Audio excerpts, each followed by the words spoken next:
Okay, I guess we're going to get started. All right, welcome everybody.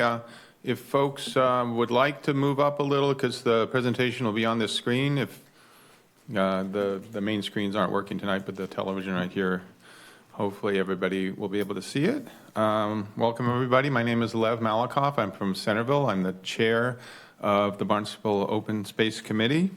And tonight we'll hear about the benefits of open space to landowners and also to the community as a whole. As a resident, I've enjoyed many of our wonderful natural areas and have dedicated my volunteer work to enhancing and preserving the Pathways Network. The town of Barnstable has sought grants and provided funding for acquiring open space and has partnered with preservation organizations such as Barnstable Land Trust to responsibly manage some of it. I just want to mention a couple things that our committee's involved with that are ongoing.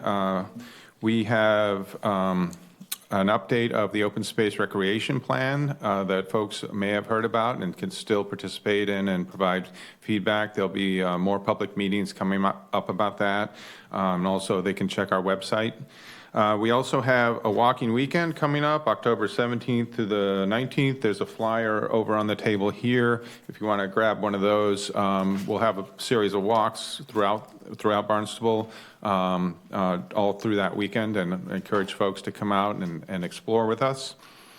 And then tonight's agenda, we're going to be talking about benefits of land conservation, options for protecting open space for the landowners, the benefits, tax benefits for landowners, and then there'll be a case study and mapping exercise. Then we'll wrap it up with questions and have breakout discussions, because I'm sure there might be some individuals here that have specific questions they'd like some feedback on. And we're going to hear from three experts in land preservation, starting with Janet Milkman. Janet is the executive director of the Barnstable Land Trust, known as BLT, which is a private nonprofit with a public mission to protect the places people love for current and future generations. BLT was started in 1983 by local volunteers who wanted to ensure that the nature of the town would be available for generations to come in the face of increasing development pressures. In the past 41 years, BLT has protected 750 acres of land through acquisition, either donated or purchased, and another 460 acres through conservation restrictions for the town and private landowners. Then we'll have Kelly Grant, who is the Director of Land Conservation at Barnstable Land Trust. She works closely with landowners to help them preserve their land for conservation purposes and provides information to landowners on available tax benefits.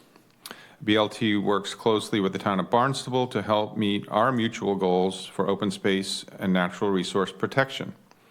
And then finally, we'll hear from Mark Robinson of Cotuit. Mark has served as the executive director of the Compact of Cape Cod Conservation Trusts since its founding in 1986. He is a frequent speaker on this and other conservation topics throughout the state and nationally. The Compact provides technical assistance to 34 local and regional land trusts and watershed groups in southeastern Mass. So I hope everybody gives a warm welcome to Janet, who's going to start us off.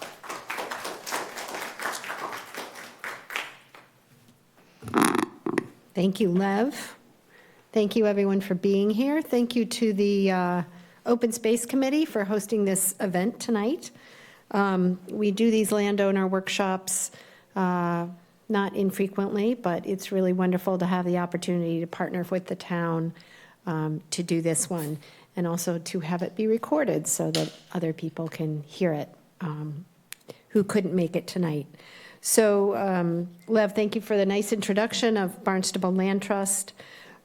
We, in addition to protecting land, which we protect in perpetuity, so all of our properties are protected forever and we care for them forever, we also as a core part of our mission, connect people with the natural world and provide many free programs for nature-based education and recreation. We welcome people and encourage them to come on our properties.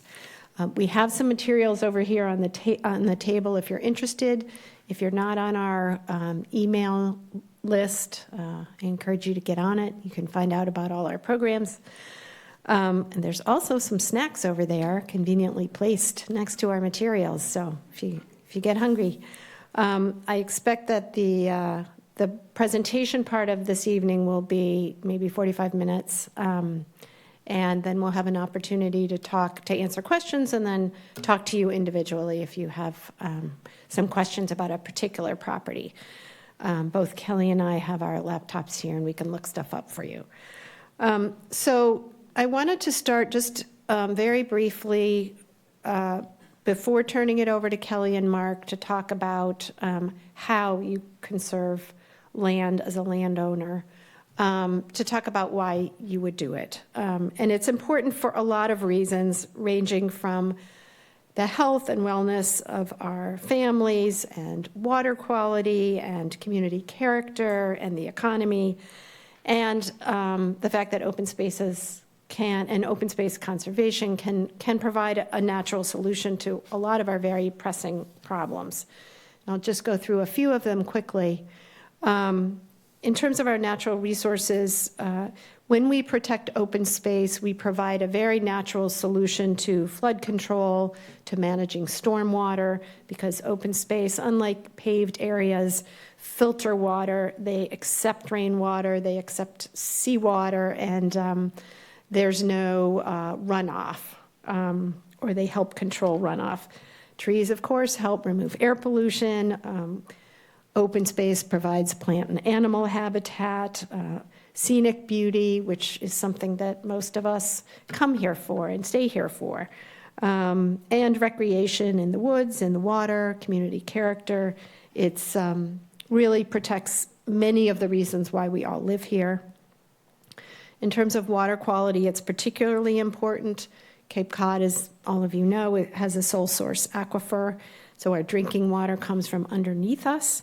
And open space, conservation land, helps filter all of the water that comes from the rain, that adds to our aquifer below. And our drinking water is generally good. But most of the bays and estuaries on our 580 miles of coastline are severely polluted and under federal mandate to be cleaned up. And our ponds and estuaries are also in peril from an overload of nitrogen and phosphorus.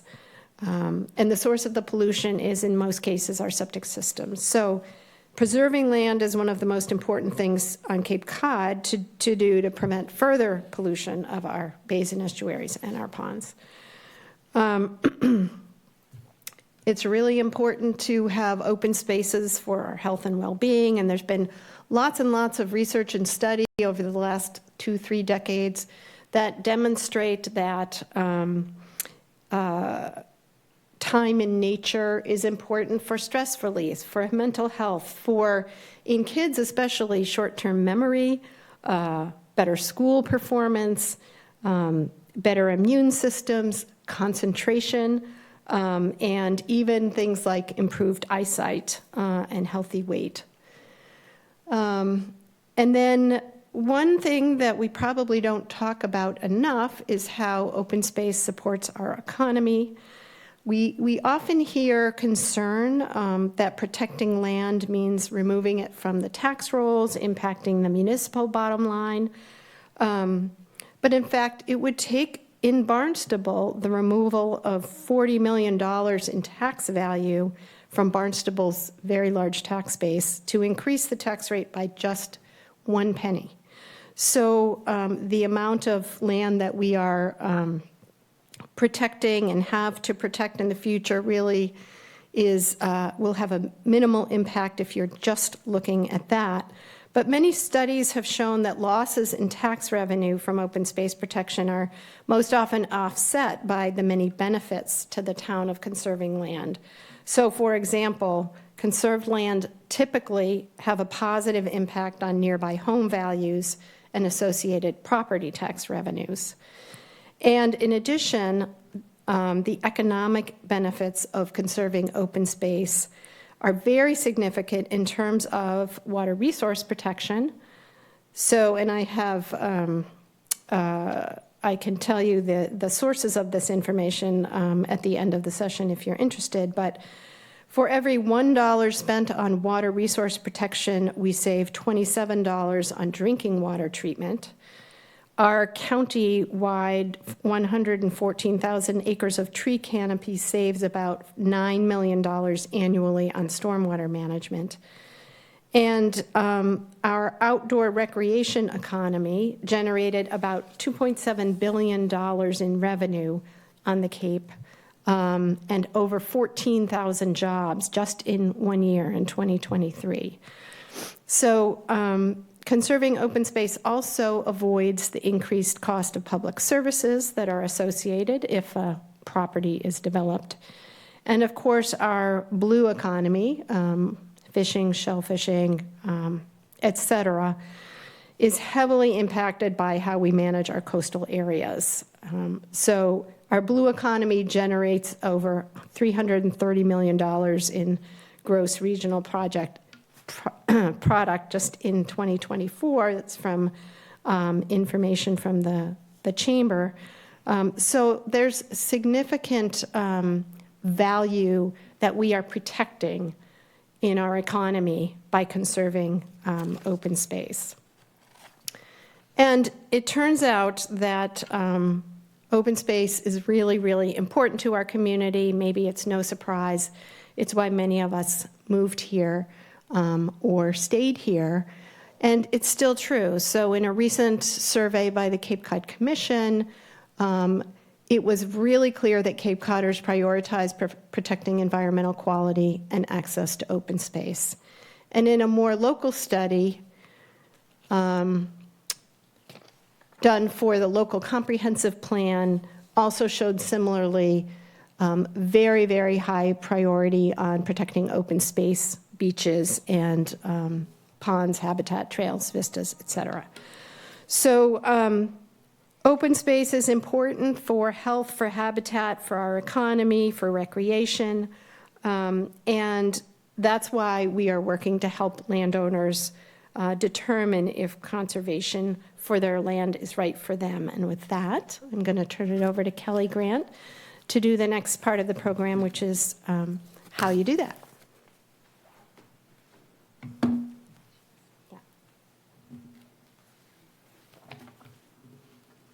Hi, everyone. Thank you, Janet. So I am going to discuss the main tools that are available for landowners to protect their property for open space. But first, I just wanted to touch on what we mean when we say protection. So when we're talking about protection for conservation and open space protection, we're talking about protection in perpetuity. So the aim is to protect land forever. And the purpose is to protect for conservation and for passive recreation purposes. So getting people on the land to enjoy it as well as conserving it for all of the other environmental benefits that it brings. And there are two main mechanisms that we use to be able to protect land in perpetuity. The first one is for conservation restrictions, which we're going to talk about a little more in a moment. And conservation restrictions are authorized and created through Mass General Law, Chapter 184, Sections 31 through 33. So there's this in place to, to make sure that these conservation restrictions stand up to the test of time. And then the other is the Article 97 protection under the state constitution. And this means that this applies to public lands, say land that's held by the municipality. And this just ensures that land that has been dedicated to conservation remains in conservation in perpetuity. And this map here in the background shows some of the property in the town of Barnstable. And so you can see in the dark green are areas that are protected in perpetuity. And then there is some lighter shaded green areas which have some level of protection, but maybe not protected in perpetuity or for conservation purposes. And then there's the pink or red areas, which may be perceived open space, but are actually in reality don't hold that level of protection. Sometimes these are like golf courses and properties like that. Okay, so we're going to talk about a few different options that landowners have for conserving their property, and we'll start with a gift or a donation of land. So a donation or gift of land, it's a pretty simple idea. It's the donation of the full title and ownership of a property to a qualified conservation organisation or a government body such as the town. And then the reasons that people choose to make a gift of land or property include that they want to preserve the natural features and the environmental significance of their property. They're interested in maybe preserving the character of their community and the cultural significance of their property, particularly if it's been in their family for a really long time.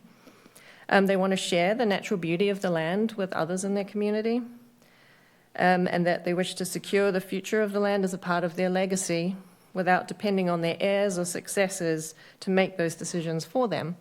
And this can also help to avoid any future conflict over family-owned assets. And lastly, but certainly not least, is that a gift of land for conservation purposes can generate significant income, estate, and property tax benefits for the landowner and their heirs. Just wanted to say this is being recorded, so you're welcome to take notes or pictures or whatever you want, but you will be able to see it again. So the process for making a donation or a gift of land, it's pretty simple. We start with a conversation. You can start a conversation with somebody from the town. You could start a conversation with somebody from a land trust or another non-profit organization. Talk about the history of your property, what your thoughts are about how you would like to see it used and maintained in the future. And then we talk about how your goals will align with the organization's goals for the party receiving the donation. And then there would be a due diligence period where we get to know the property a little more, understand its conservation values, impacts of any historical use, any specific needs for management moving forward. And then down to the paperwork, creating a deed, recording that deed, and transferring the ownership and the management to the new entity, to the land trust or to the town.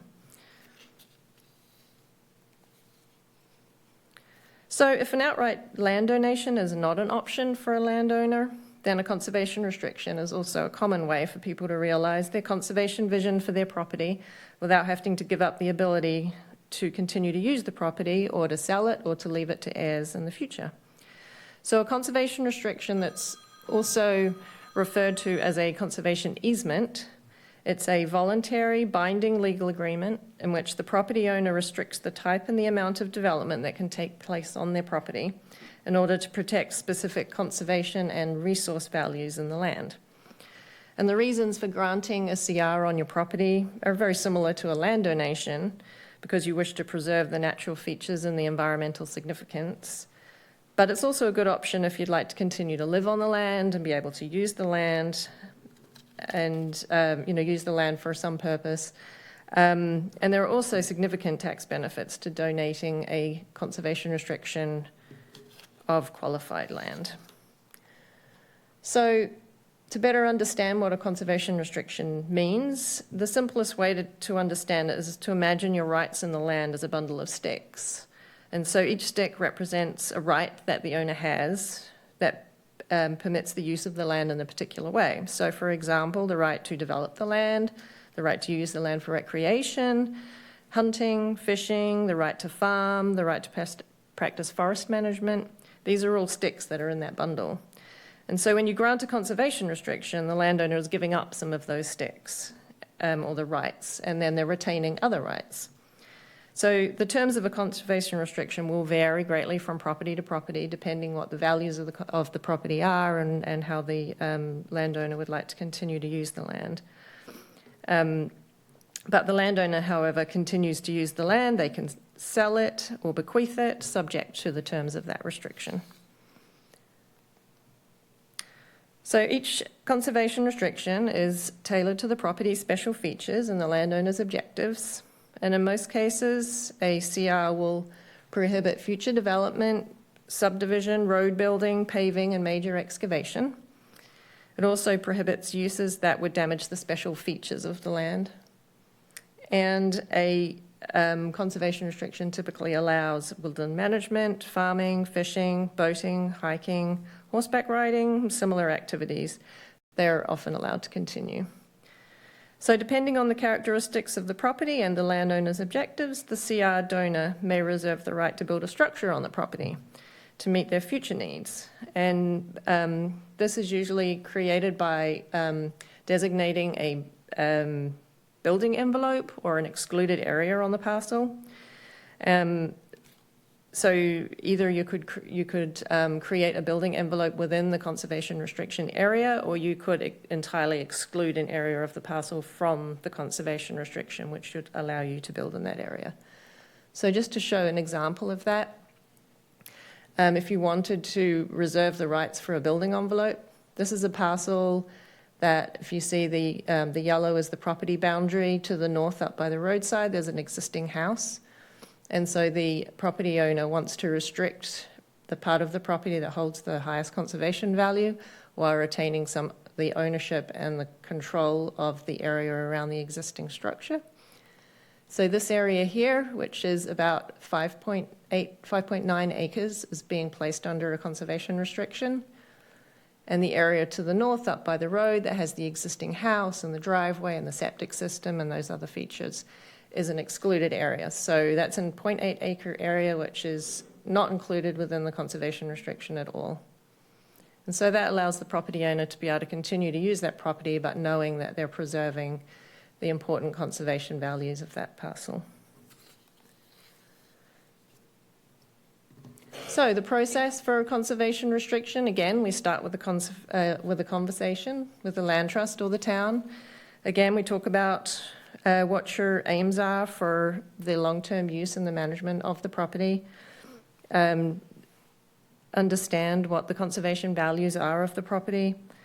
And then we draft a conservation restriction and then talk about it, have a discussion, fine-tune it so that everything that you want to include in there for potential future use is covered within the conservation values of the property. That document is then goes to the state for review and approval, and it also comes to the town council and internal staff at the town for review and approval. The final document is then recorded with the Registry of Deeds, and so that restriction, because it is recorded and referencing the deed, it carries with the ownership of the property. So if you sell the property to somebody else, or you give it to an heir in the future, that conservation restriction will remain with the property, protecting it in perpetuity.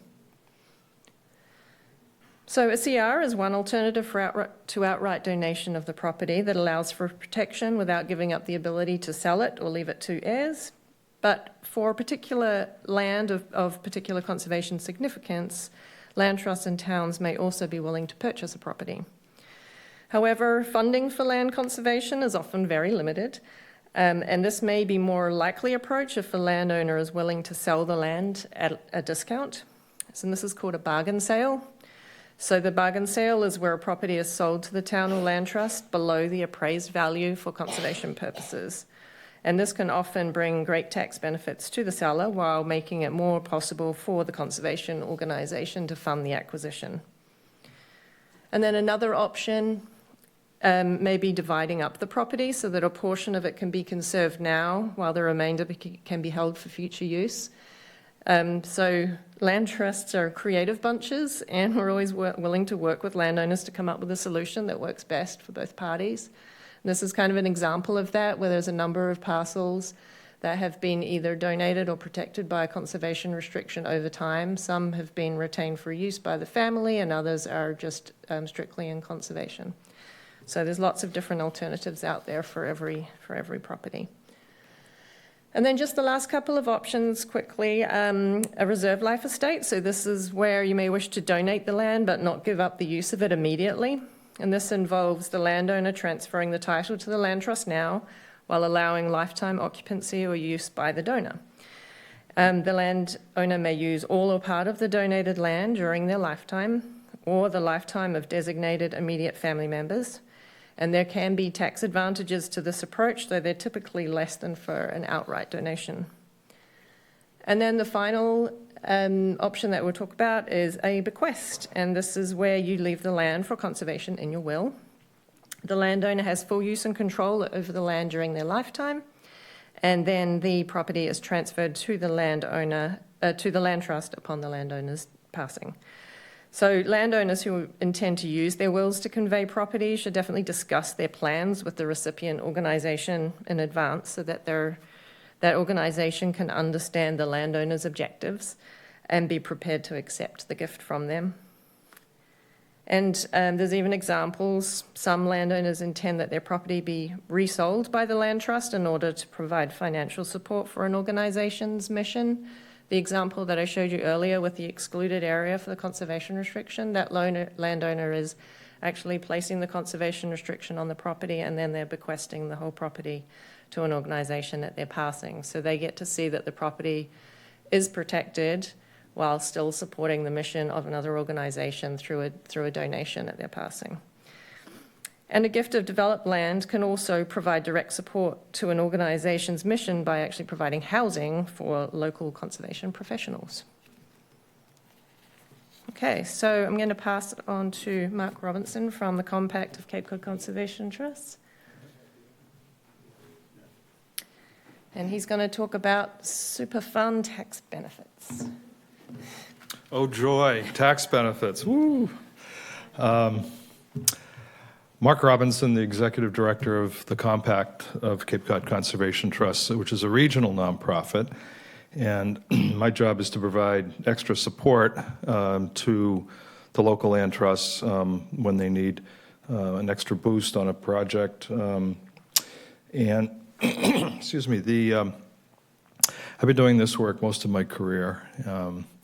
In the 1980s, I served on the Barnstable Conservation Commission, and I started to learn about some of these things, and then the next thing I know, I was pursuing a career in it. So it's been a wonderful experience for me to give back to the Cape that I love.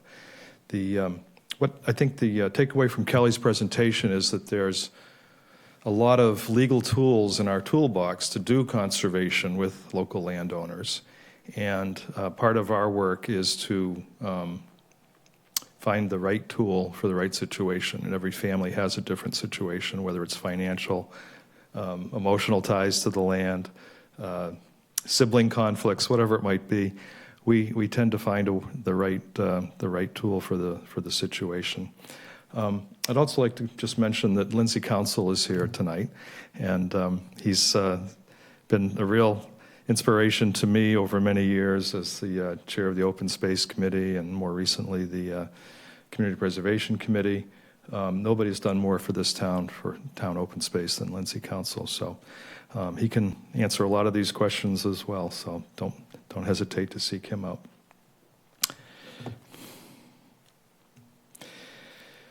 So the main takeaways from my presentation are that we have a lot of great tax strategies to encourage people to think about conservation of their land. And we're not asking you to give your land away. We'd like you to give it away. Most people don't, because the land is just so darn valuable nowadays. But these tax benefits in combination are very powerful. And this is the best time ever in my 40 years of doing this work because of the combination of state, local, and federal tax benefits that are available to people making these important decisions of what to do with their land. So the tax benefits relate to the fact that you are giving up something of value. The most important thing is the appraisal of the land. It's your appraisal. It's not what I think it's worth. It's not what the town thinks it's worth. Your appraisal drives these tax benefits. So you hire an appraiser, works for you as the client. You're the client. And any kind of bargain sales or donations, conservation restrictions, the appraisal that you obtain, and we can find you appraisers who know how to do this kind of work, that appraisal is the most important thing to help you run the numbers to see how your situation will play out. And higher the tax bracket, the greater the deduction. Well, isn't it true that a lot of these tools tend to favor the rich? And it only means because if you're in a higher tax bracket, a gift to charity is worth more because you're in a higher tax bracket, you're avoiding more taxes than other people. But the concepts, the principles are the same for everybody. If you do not pay any federal income tax, you will not get an income tax savings. That makes sense. But if you pay no state tax, the state can still give you a state tax refund of up to $75,000 for qualified land. So don't sit here and think, oh, I don't pay enough in taxes to take advantage of any of these concepts. Again, we can find a way to make it work for you. So these are the categories that we look at in trying to devise the best strategy for you. And we provide the concepts. You have to run the numbers with your own tax advisor, whether it's your CPA, your estate attorney, tax lawyer, whoever is helping you to make financial decisions needs to ground truth the scenarios that we can provide you and provide to those experts. Because not everything will work for every person. And you want to make sure that if you're entering into one of these scenarios that it's going to accomplish what you want, both not just emotionally to preserve land and create a legacy, but also financially to make sure that you're accomplishing some of your estate planning goals, if that's what's important. So property tax is pretty simple. If you give land away, you don't own it anymore, you don't pay property taxes on it. The important date is July 1st. That's the beginning of the town fiscal year. And so if all things being equal, if you can donate or donate or sell the land before June 30th, it will become tax exempt as of July 1st. If you do your deal on July 2nd, somebody has to pay a whole nother year's worth of property tax because there's no ability for the assessor to provide a waiver of that. So either you or the land trust or the land trust would have to pay that following year's property tax if you miss this particular deadline.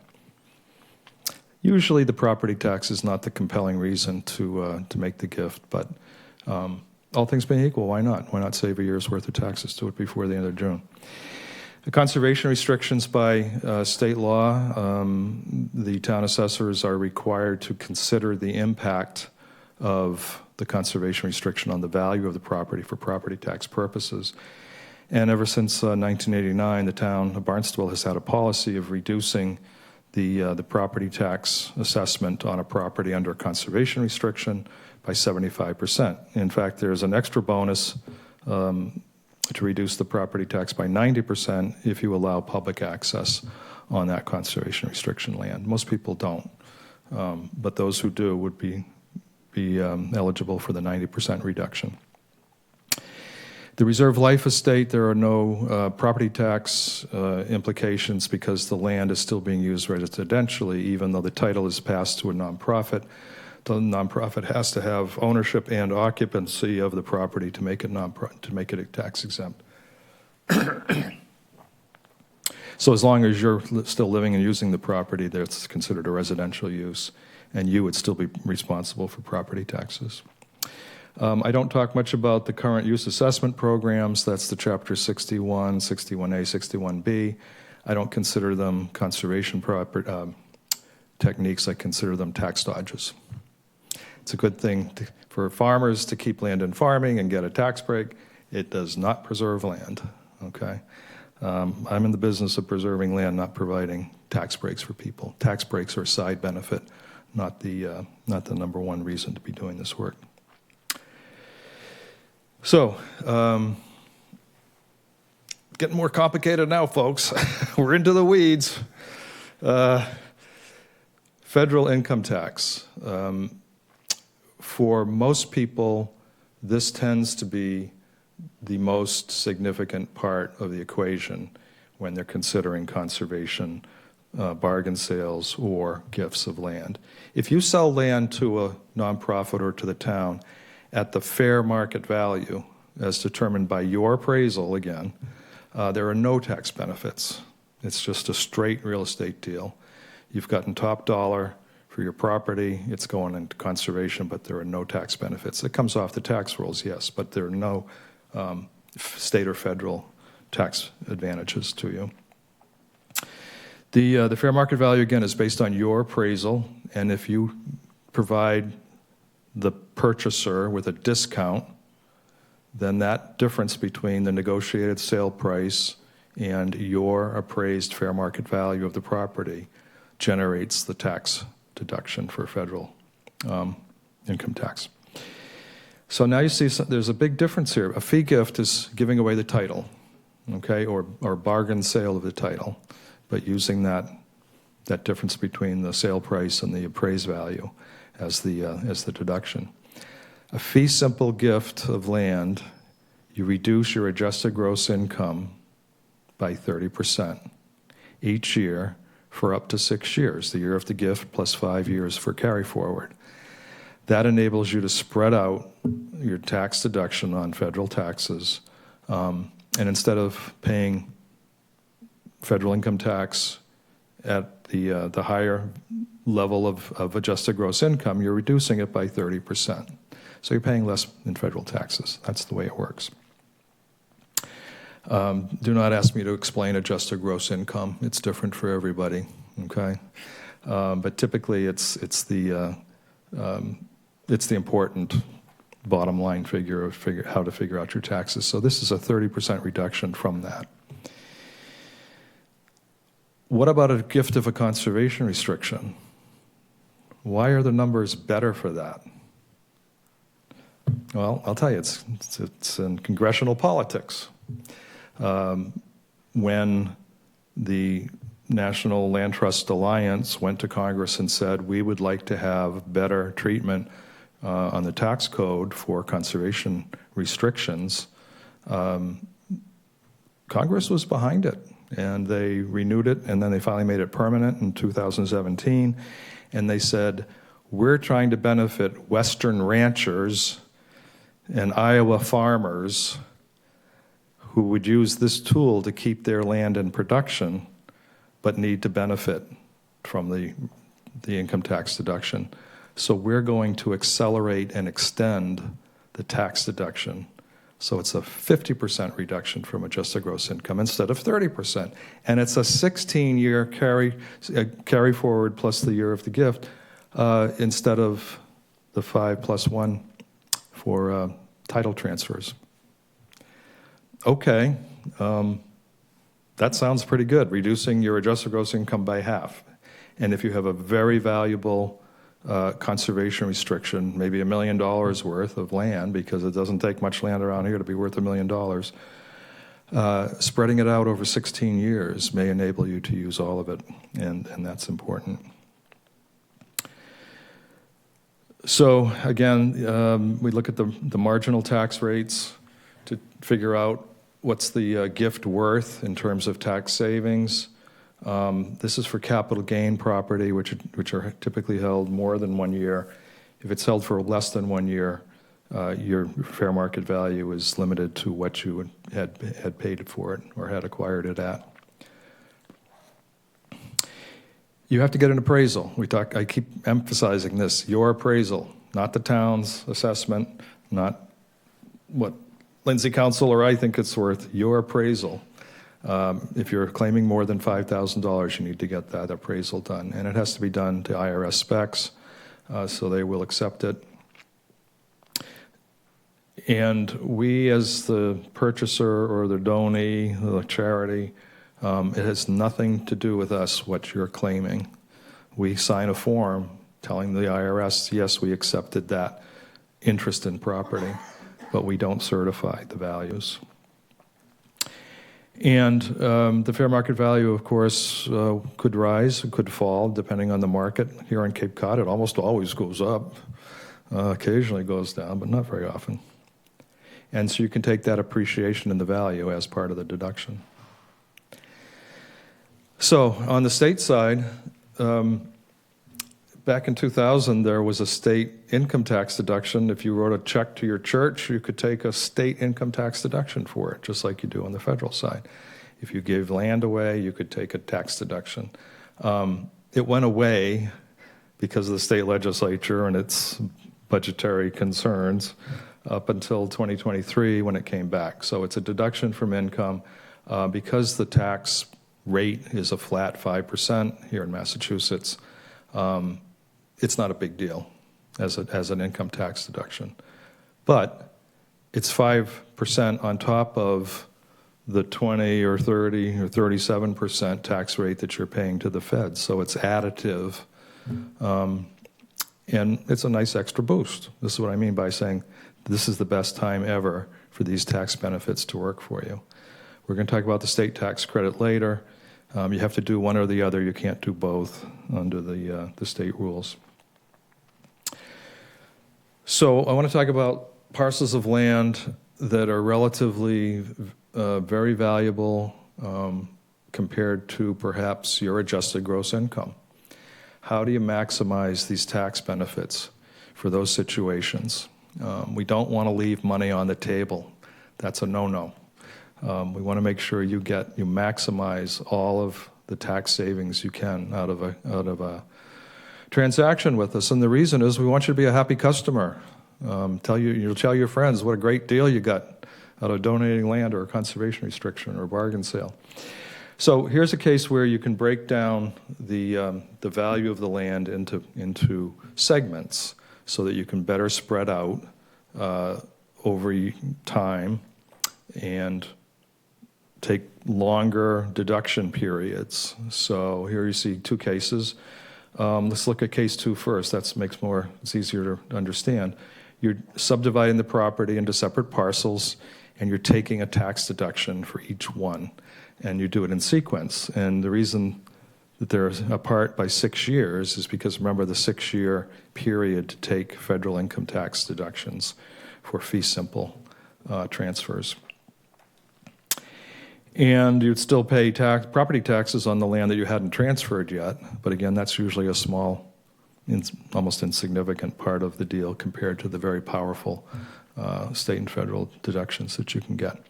Case 1 is a legal term called undivided interest. So you can give away not the land, but percentages of ownership interests in the land over time. And each time you do that, that particular percentage interest can be appraised by your appraiser to determine how much of a deduction is available in each one of these 6-year periods. So you would still own the land and pay property taxes on it until all of the interests have been transferred to the land trust and it becomes tax exempt. You don't want any questions, huh? I love because there'll be questions about this stuff. Yep, we're going to wait. You want to take a question now? That's fine. I'll take a question. Oh, good. It's perfectly clear as mud. Yes, sir. I've got several questions, but sort of a general one on donations. It was said they could be either to the town or to an NGO like Barnstable Land Trust. If the biggest concern from the landowner standpoint is, who will take the best care of this in perpetuity, which is less risky? I know of cases where NGOs have sort of, especially smaller ones, have been sort of taken over by rogue actors and changed their mission and so on, or even stopped functioning. And I can think of cases where a town might say, well, conservation's nice, but we really need housing, and so which one is more certain in perpetuity, considering all of the risks and the comparative advantage of each of those? Yeah, it's a good question. So it goes to the need for trust, right? I trust the town of Barnstable to do right by the lands that it has preserved. I know as long as Lindsay and I are still alive, I'm not going to be any hanky-panky with that conservation land, right? But a lot of land trusts, nonprofits, NGOs, as you say, were established to take away the political angle of land ownership for conservation. Towns own land for lots of different purposes, and there will always be pressure to try to divert land from one purpose to another within the town portfolio. Any town, not this town, but any town. A conservation land trust has a mission to preserve land. That's what they do. So they're not under the same type of political pressures that governmental agencies might be. We have a great track record in Massachusetts of not selling off our conservation assets. Has it been done? Sure, absolutely. I can cite examples, but it's more of a philosophical question. I want to get back to my tax planning. We can talk about it later, and maybe Lindsay has some opinions too. Yeah. Question mark on that case number one. So after this first 6-year period, is it advisable to get a new appraisal? Good point. Yes, you would have any appreciation in the market in that 6-year period, so you'd get a better deduction maybe in 6 years. Yeah. We could have a crash, and but it doesn't happen much, and it doesn't go down much, does it? So yes, that's a good point. The appraisal would be updated, and you would use that stepped up appreciation. Does anybody know why Barnstable cows gave salty milk in the 1600s? They ate salt hay. Yeah, that was the meadows before they cleared the forest. Okay, capital gains tax. This is basically a tax on profit that you have realized by not doing anything except owning land in the market and having that market appreciate over time. So it's essentially what does your appraisal say it's worth now, the fair market value? Again, I went back to your appraisal. And what did you acquire it for? Now, maybe you bought the land and there's a sale price that we can use. Maybe you inherited the land and an appraisal was done for the estate at the time you inherited the land. So those become the basis of the property's value. And then the gain is how much it's appreciated over time. And so the feds will make you pay taxes on it, and the state will make you pay taxes on it. Again, it's for more than 1 year, and there is no capital gains tax if you donate property because you're not realizing any profit in it. That makes sense, doesn't it? And the bargain sale lowers the gains tax. It's a complex ratio. We don't have to get into it here. So this year, it's based on your income levels, what the rate of capital gains or profit tax is on sales of property. And you can see it gets pretty high when you add in the 5% that the state wants for any of that profit taking. So these are the things that you're avoiding by donating the land for conservation or selling it cheaply for conservation and not putting it out on the market and taking a profit on it, okay? Oh, I'm sorry, did you want a picture of that? Go ahead.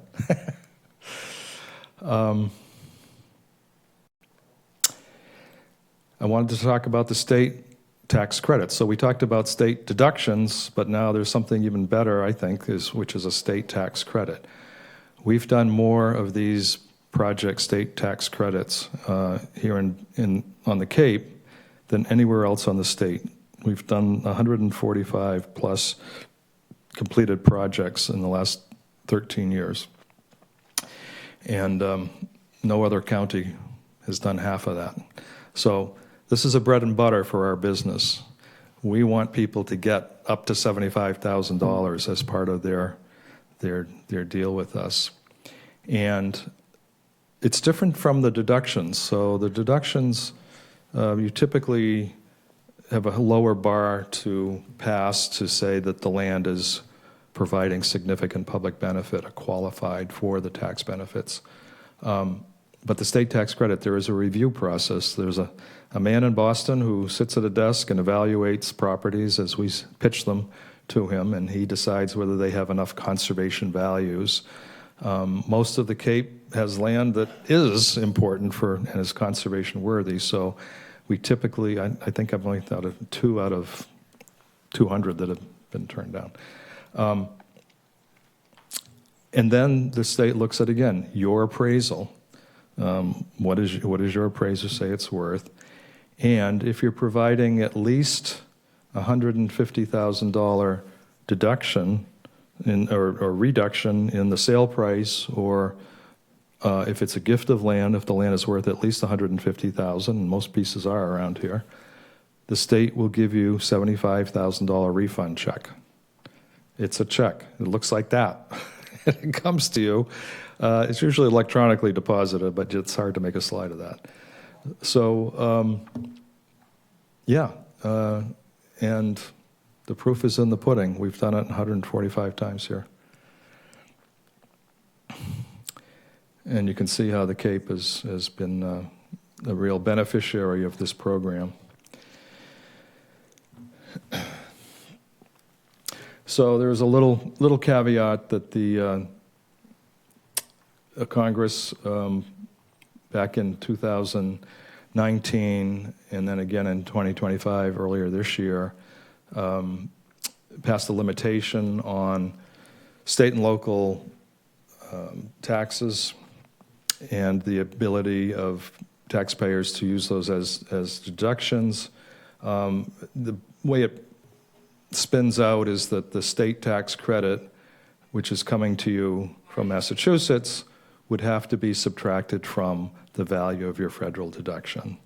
So I still say that $75,000 check is worth more to you than a $75,000 income tax deduction, because remember, you can only take a portion of that based on your tax rate. Oh, okay, well, we're using up more time than we thought. You wanted me to get into taxes, didn't you? Don't take any more questions. All right. Bargain sale, Kelly talked about that. Ways to not leave money on the table. You might use a combination of conservation restrictions, get that better tax treatment that we talked about, 50%, 16 years, and then donate the title to the land and get a second tax benefit. And then estate tax, we really don't have to talk much about unless some of you are tuning in and have more than $14 million in your estate plan. Then this might be useful to you. But again, it's very powerful to have conservation restrictions available to reduce the value of the estate if you are subject to the federal estate tax. Interestingly, the Massachusetts estate tax is actually more onerous because it applies to more people. If you have anything over $2 million, you're going to be paying the state some death tax. So, in summary, tax benefits can be very powerful for you, and we know how to apply them. We can provide scenarios for your tax advisors to concur with. The appraisal is most important, and it can work for people with lower incomes as well. You don't have to be wealthy to take advantage of these things, and we know how to do that. So, thank you. So Kelly has a few wrap-up slides? Yeah, just to make it quick. Thank you. So just to switch gears a little bit, I'm going to go through this pretty quickly just to show you some of one of the tools that we use to determine the conservation value of a property. But if you want to look at a particular property offline with us after this, we're happy to do that. We have our laptops here and can pull up this tool. So this is Mass Mapper. It's an interactive map with data layers produced by the state through the Mass GIS, and it's available to everybody online. You can search by your address, and it's got a bunch of different layers that you can switch on to look at different data for the town, for the Cape, for the state. So when we're looking to identify property with high conservation values, the key layers of data that we're looking at are drinking water protection areas, biomap habitat, which I'll explain a little more in a second, rare species habitat, and then connections with existing protected open space. So this first layer that I've switched on here is the drinking water protection areas. So the blue dots show where our super important drinking water wells are. And then the pink areas are the surrounding wellhead protection areas that support those drinking water wells. So these are super high priority areas for preserving land so that we can protect our drinking water quality. And then we add into that, this is Biomap, which is a state resource where they've identified high value habitat for particular species. So this is core habitat for a bunch of different species. And then critical natural landscapes, which are the surrounding buffer habitats that support those core habitats. And also, for example, the coastal adaptation areas, which is the areas that will allow for salt marsh migration due to sea level rise. So we turn those layers on. Here's the critical natural landscape layer, which is the green you can see there. And then we bring in the biomap core habitat as well. And you can see there's some pretty extensive areas that show up as being high priority for protection. And then to that, we'll add in a few others. The priority habitat of rare species, which is kind of hard to see, but it's the yellow hatched area. This is priority habitat for state-listed species and endangered species. So super important for protecting those areas. And then the little blue asterisks are certified vernal pools, so very smaller but very important habitats for specific vernal pool species like salamanders and frogs. And then the blue little circles are potential vernal pools. So they have not been certified and given the same protection, but they are a very important habitat. So just to run through a quick example of a project, this is the Wheeler Holly Preserve in Marston's Mills. This was a bargain sale purchase with the Wheeler family in 2024. It's almost 10 acres, protected across 2 parcels that the family owned. It has significant conservation value on Middle Pond in Marston's Mills, and it does have a small cottage which is used for housing. So, and this is a couple of shots of the property. So let me just grab my notes here. The Wheeler property has almost 600 feet of shore on Middle Pond, and this is the spawning ground for Barnstable's most prolific herring run that are coming up the Marston's Mills River from Nantucket Sound. The Wheeler family, this property abuts the Fuller Farm property that you may be familiar. It's an old farm property that's owned by Barnstable Land Trust. And the Wheeler family had been worried for years that the adjacent Fuller Farm property would be sold for development, and that development would ruin both the iconic farm as well as the water quality in Middle Pond. And so when Barnstable Land Trust purchased Fuller Farm for conservation in 2012, Richard Wheeler let out a huge sigh of relief, and then he got the idea that he would do the same with his 9.5 acres of forest and specimen holidays on Middle Pond. So after he passed, his 5 children, looking to honour the family's legacy, preserved the homestead and the natural beauty and tranquility of this property. And we worked with the Wheeler family for over a year to acquire the property and protect it in perpetuity. And this cottage that you see here is maintained and rented by BLT to provide affordable housing for local professionals. Okay, so that's the end of our presentation. So Yeah, just want to mention that, again, Kelly and Janet have their laptops here, and it will be available to take individuals to a tour of particular properties that they might be interested. Before we get to that, are there any general questions that any of our experts can help shed more light on that we haven't already covered? One more here? General question about conservation restrictions as an option landowner donates a conservation restriction, who owns it or holds it? Would it be, for example, Barnstable Land Trust or the town? And who would enforce it? Because let's say, let's say that land gets sold on the open market, it has a conservation restriction, the new landowners might not have that as their highest priority. Who would sort of, make sure that that land with a conservation restriction is managed appropriately? Yeah, so if it's a private landowner and they wanted to place a conservation restriction on their property, they would grant that conservation restriction either to a nonprofit land trust or to the town. And that entity who's been granted the CR, it becomes their responsibility to monitor and enforce the conservation restriction. And that typically includes when a conservation restriction is first recorded, there's a baseline report that's done for the property. We go out and take photos of all of the property boundaries and photos generally across any features across the property, document all of the vegetation, any special features, and then on an annual basis, we go out and monitor it and make sure that the conservation values are being upheld, that there is no activity going on that's contrary to the restriction. Often Barnstable Land Trust will own a property and a conservation restriction is granted to the town. And so then Barnstable Land Trusts are responsible for managing that property and the town is responsible for monitoring annually to make sure that the values are being upheld for the conservation restriction. All right. Okay, so I guess with that, we'll wrap up this phase of the meeting. And, we have one more? So the question is, could people introduce, I came late, I apologize.